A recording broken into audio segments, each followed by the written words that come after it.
Spoštovane gledalke, cenjeni gledalci, lepo pozdravljeni v tretji oddaji Zdravja v naših rokah, ki jo pripravljamo na osrednji pomurski televiziji TV Ideja.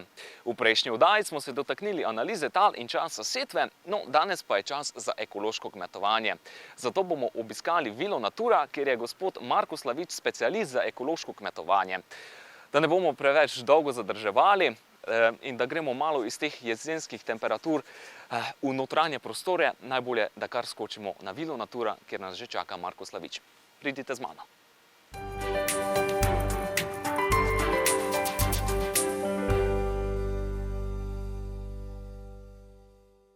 Tako, spoštovane gledalke, cenjeni gledalci, z nami je že Marko Slavič, specialist za ekološko kmetovanje. Več o vsem tem pa nam bo povedal malo kasneje. Najprej pa vas lepo pozdravljam, Marko. Lep pozdrav. Torej, na začetku nas zanima, odkot ideja za ekološko kmetovanje. Lotili ste se ga na različne načine, potem ste tudi združili ponudnike oziroma pridelovalce. Zakaj ta korak? Kako je prišlo do ideje? Dejansko sem po študiju se zaposlil na Kmetijsko-gozdarskem zavodu v Murski Soboti. Delal sem kot svetovalec na terenu. Dejansko sem ves čas spremljal neke nove trende, nova znanja, ki smo jih lahko tudi pridobivali v službi. V nekem obdobju sem prevzel tudi vodenje oziroma svetovanje za ekološko kmetovanje na Kmetijsko-gozdarskem zavodu v Murski Soboti.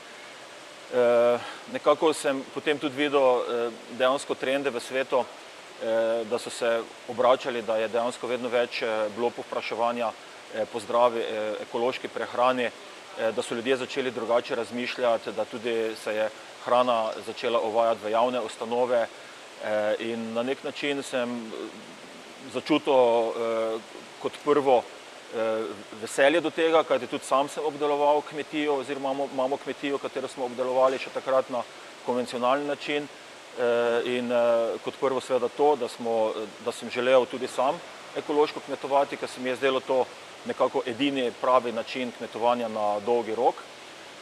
Kot drugo pa seveda smo potem, ko smo začeli kmetovati ekološko in ko smo dali prve izdelke tudi na tržišče, smo videli, da smo se pravilno zraven, bi rekel, spravili oziroma da smo pravilno zastavili neke cilje in stvari so se začele premikati in dejansko smo potem na nek način vse naše moči usmerili v to, da smo to ekološko kmetijo naredili tudi sedaj v eno podjetje, katero dejansko plasira te izdelke na tržišče. Zdaj, omenili ste, da ste bili na KGZ-ju tudi delavec oziroma svetovalec. Kako vam je recimo to pomagalo pri tem, da ste nekaj novega ustvarili? Kako vam je zdaj recimo tukaj v drugi vlogi to pomagalo? Ja, definitivno ti taka služba lahko pomaga. Seveda je odvisno od vsakega posameznika, koliko želiš posrkati tega znanja. Ali si dovzeten za te zadeve ali pa nisi. Mene je to veselilo, jaz sem seveda te zadeve na nek način, bom rekel, izkoristil za pridobivanje teh novih znanj.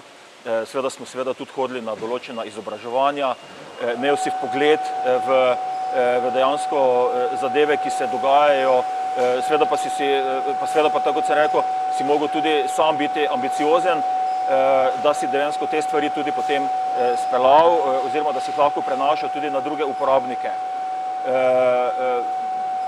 Definitivno mi sistem je dosti pomagal tudi v trenutni situaciji, ker tudi v trenutni situaciji delamo pogodbe z drugimi ekološkimi kmetijami in seveda znam potem tudi svetovati glede izbora semen, glede setve, glede obdelovanja zemlje in dejansko na nek način eno tako celoto tvorimo potem nekega znanja, katerega sem tudi seveda pridobil v tej javni svetovalni službi.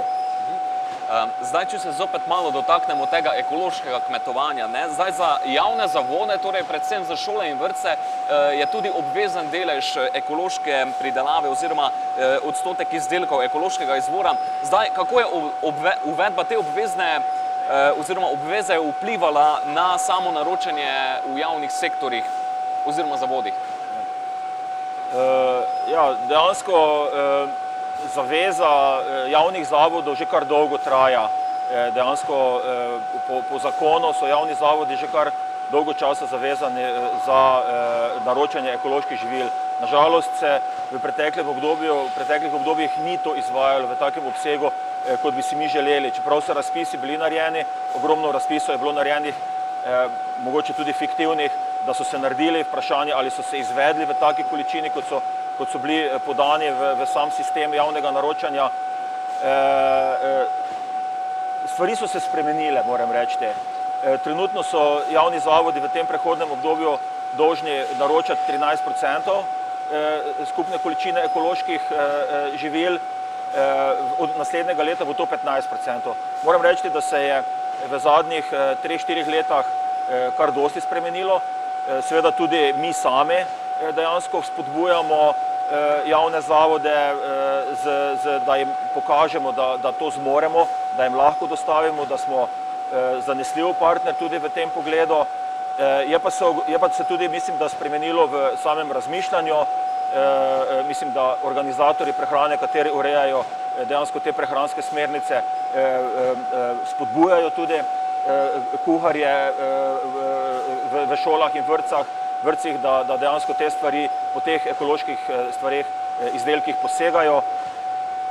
Spremenilo se je tudi odnos, do neke mere odnos politike do tega in mislim, da tudi je v zadnjem obdobju politika nekaj naredila, kar opažamo, da se je v zadnjem letu še bolj povečalo naročanje ekoloških živil. To pomeni, da se zavedajo, da je to prava stvar zaradi tega, ker če bomo mi otroke hranili z zdravo ekološko hrano, bodo tudi zdravi ostali, kar pa vpliva seveda potem na celotno družbo, katera živi v Sloveniji.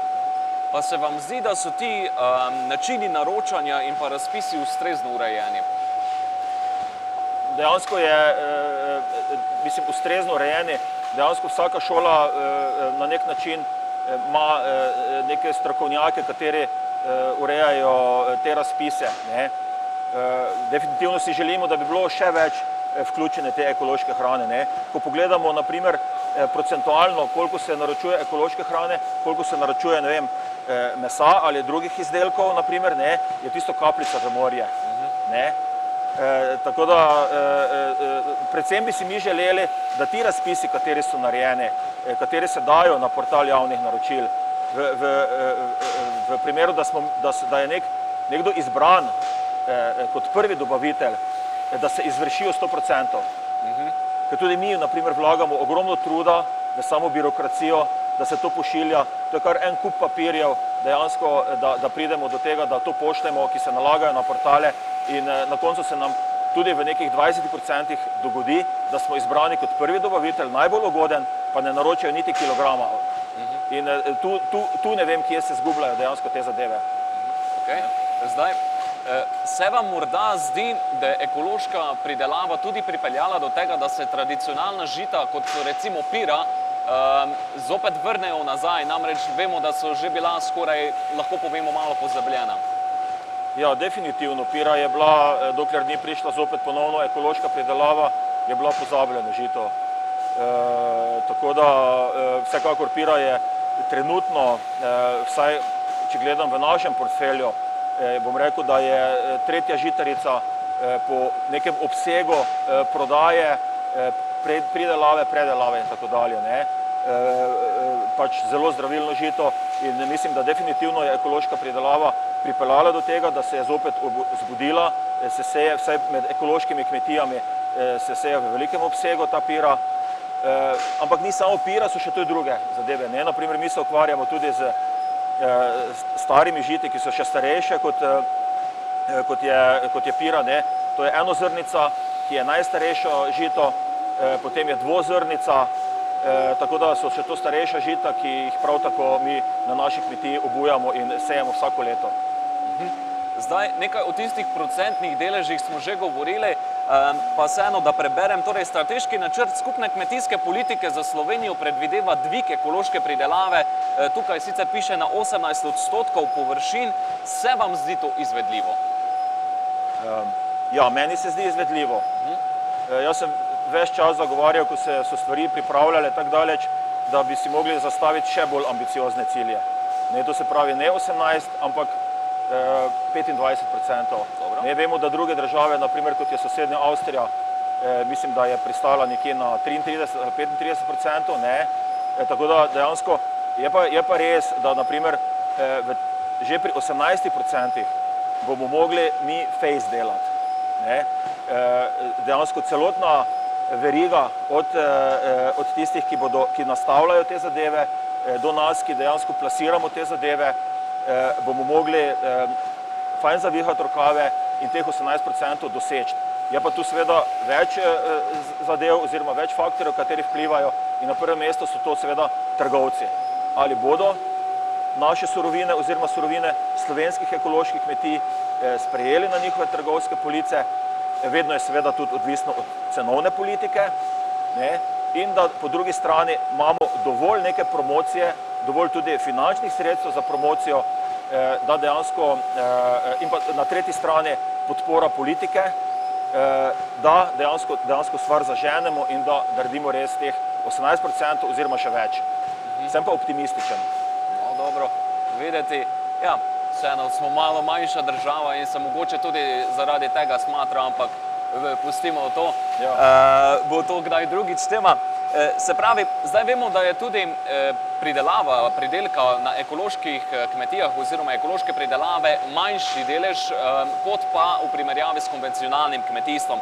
Kako to recimo lahko vpliva na našo samooskrbo oziroma stopnjo samooskrbe?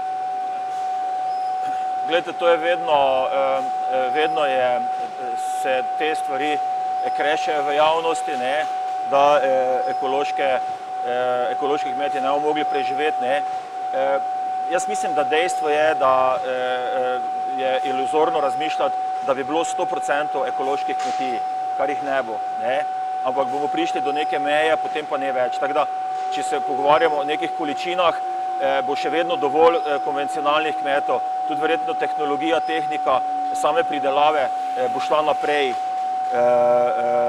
z novimi znanji, z novimi, ne vem, bilo katerimi zadevami, tako da bomo in eni in drugi več pridelali, ne. Verjetno bodo tudi kakšne biotehnološke zadeve ali pa umetna hrana, ki bodo, pač ne vem, težko komentiram te stvari, ampak je tak, ne.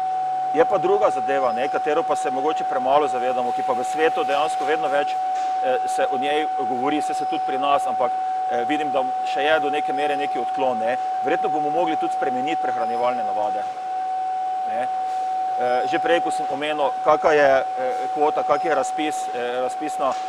en sklop razpisa, ne vem, za eno ekološko prehrano, koliko pa je, na primer, en razpis za meso v neki eni šoli ali v vrtcu, na primer, ne. Tu so ogromne razlike, ne. Dejansko svetovna prehrana se ogromno govori, da pač moramo iti več na rastlinsko prehrano, ne. To se pravi, da vemo, da dejansko moramo spremeniti prehranjevalne navade, ker od tega so tudi odvisne razne bolezni, počutje človeka, zadovoljstvo človeka in tako dalje, ne. In dejansko, ko bomo eno širšo celoto naredilo, od prehranjevalnih navad, od tehnologije, ki bo se spremenila, pa še česa drugega, bomo dejansko, jaz verjamem, še vedno imeli dovolj kvote hrane za ljudi na zemlji, ne. Za preživetje dejansko. Za preživetje, ja. Zdaj, če se vrnemo torej k vaši pridelavi, oziroma na splošno lahko povemo o tej verigi, kako pomembno se vam zdi, da se kmetje združujete, da je to povezovanje, da dobite to vez. Zakaj se vam zdi to pomembno, recimo? Ja, pomembno se mi zdi zaradi tega, ker vidimo, kako trgi delajo, ne. Trgi delajo tako, da ti dejansko ne moreš kot en, bom rekel, pridelovalec z 2, 3, 4 hektarji ali pa 5 hektarji, težko nastopaš sam na tržišču. Pač stvari so se spremenile, v zadnjih 20-30 letih se globalne zadeve so se tudi v trgovini, v vsem tem drastično spremenile in enostavno ne gre. Tudi po drugi strani vsi trgovci, tudi s katerimi mi delamo, na primer, ne, težijo vedno k temu, da se pridelovalci oziroma tisti, ki predelujejo tako kot mi, ko predelujejo surovine v končni izdelek, da se združujemo, ampak ne pa, da gremo narazen, ker tudi oni lažje potem dejansko na policah te stvari uvrščajo, kot pa da imajo ne vem koliko izdelkov ostalih. Tudi seveda zaradi stroškov. Dejstvo je v tem, da se mi moramo zavedati, da kmet mora biti tisti, ki ustvari kakovostno zdravo surovinsko bazo. Potem pa na drugi strani pa je predelovalna industrija, katera to zna kakovostno predelati in seveda uvrstiti primerno na tržišče.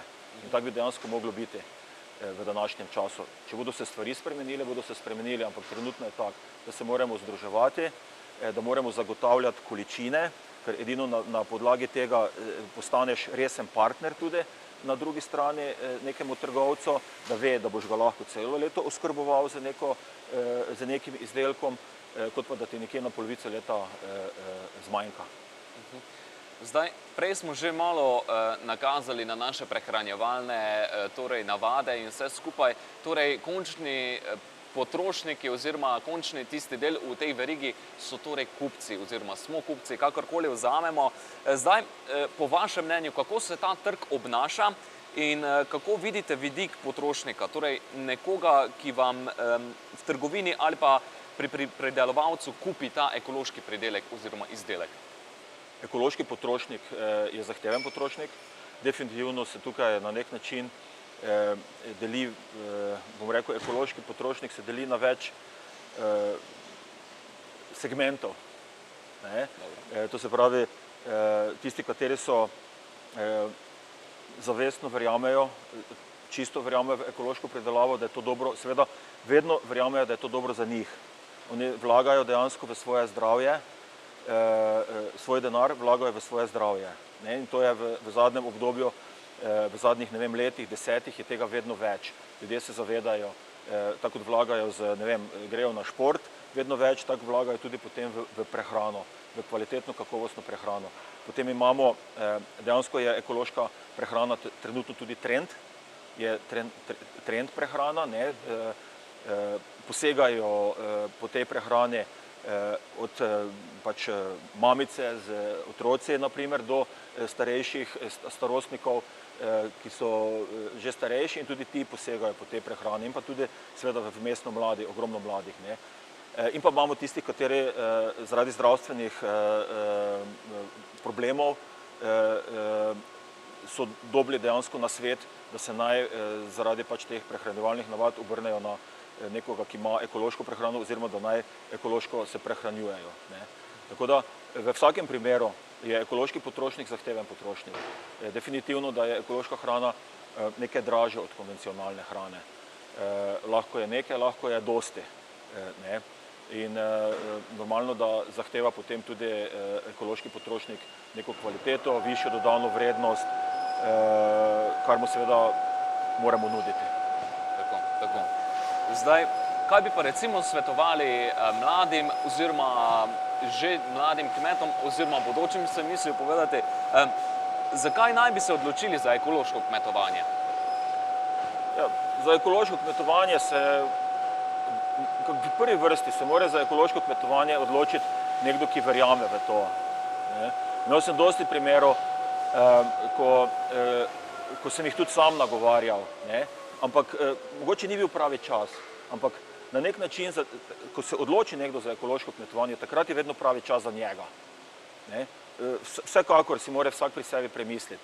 Je malo drugačno kmetovanje, ampak z današnjimi, ne vem, tehničnimi rešitvami, ki jih imamo, je naprimer neko, bom rekel, bolj enostavno ekološko kmetovanje, če ni neko, ne vem, zelenjadarske proizvodnje, naprimer, da je to neka žitna proizvodnja, naprimer, se da dosti na enostaven način dejansko stvari pridelati. Je pa res, da ni vedno 1+1=2 v ekološki pridelavi. Smo mogoče bolj odvisni od nekih vremenskih pogojev, ne moremo oziroma ne dovolimo si tega, da bi rastlinam pomagali z nekimi sintetičnimi zadevami, naprimer, Tako da je potrebno dejansko v samo neko pridelavo vpeljati tudi mogoče neke druge zadeve, druge kulture, kar pa je seveda za samo daljnosežno kvaliteto zemlje so sami plusi. ne. Dejansko težimo k temu in zato bi se naj mladi odločali, da dejansko pač po nekem reku ne pravijo, da smo si sposodili zemljo od naših prednikov, da jo moramo tudi dejansko v neki dobri kondiciji dati tudi naprej, ne. In pač moramo se zavedati, da dejansko hrana bo postala strateška dobrina. To smo videli mogoče v zadnjih letih, ko so se določene krize ustvarile, ne, in smo takrat ogromno o hrani govorili, ne. Trenutno se to pozablja zopet, ne, ampak na nek način bo vedno neka strateška dobrina ali pa vedno bolj strateška dobrina, ne. In mladim bi definitivno priporočal, naj se odločijo za ekološko kmetovanje, ne. Naj probajo. Znanje danes na bilo kaki način tudi ni problem pridobiti, naprimer, ne. Vedno se lahko za nasvet na nekoga obrnejo, na nekega ekološkega kmeta, ki že dalj časa kmetuje, ima neke izkušnje, tako da jaz pravim samo pogumno mlade naprej, definitivno pa jih potrebujemo, mlade kmetije, ki bi se tudi na nek način bile, bom rekel, podjetniško malo bolj usmerjene, neke nove tehnologije, mogoče tudi v predelavi, kar nam dejansko manjka v Sloveniji, ne. Mi še vedno, ne vem, 85%, 90% izdelkov uvozimo ekoloških iz tujine, ne, ki imajo mogoče še višjo dodano vrednost, kot jih naprimer pri nas delamo, naprimer, ne. In pač rabimo perspektivne mlade kmete, ki bodo pogumni in pač samo hrabro naprej. Tako, novi zagon, ste pa pripravljeni seveda tudi malo izkušenj deliti z njimi. Vsekakor. Super, krasno. Za konec, gospod Marko Slavič, se strinjate, da imamo prav vsi zdravje v naših rokah? Ja, definitivno, 100%. Najlepša vam hvala za vse informacije, ki ste nam jih podali. Uspešno delovanje še naprej, tako da upamo, da se še kaj vidimo. Hvala tudi vam.